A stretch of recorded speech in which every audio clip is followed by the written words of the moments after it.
Bonjour, tel que vous me voyez ici, je suis en séance d'électro chez mon kinésithérapeute.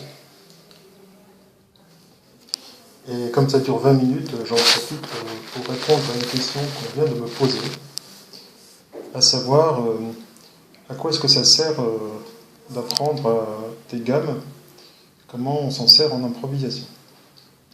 Alors en fait, l'idée c'est que les gammes, ce sont des ensembles de notes.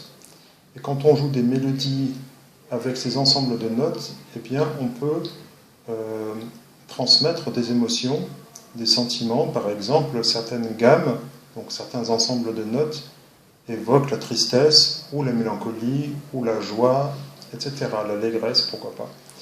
Donc, travailler des gammes, ça permet de faire passer ces sentiments avec des ensembles de notes. Donc, c'est toujours intéressant de travailler des gammes. Mais évidemment, quand vous jouez un morceau en accompagnement, ou plutôt un morceau qui est accompagné par une section rythmique, par exemple, une guitare ou une contrebasse et un piano, par exemple, eh bien, ces instruments rythmiques jouent des accords. Et comme ils jouent des accords, les notes que vous produisez dans vos improvisations, dans vos solos, ben, il faut que ces notes aillent bien avec les accords des instruments qui vous accompagnent. Donc travailler des gammes c'est bien, mais ce qui est surtout important, c'est de savoir quelles notes on joue par rapport aux accords des instruments qui vous accompagnent. Donc la première chose que je préconise avant d'utiliser des gammes, c'est de savoir quelles notes je joue et comment ça va sonner avec les accords.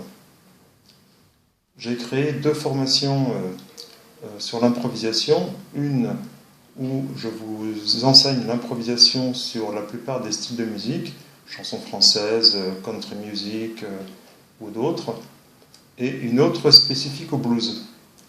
Donc vous trouverez les liens sous cette vidéo. Vous verrez donc en détail ce que contiennent ces formations et quel niveau vous devez avoir pour pouvoir les suivre.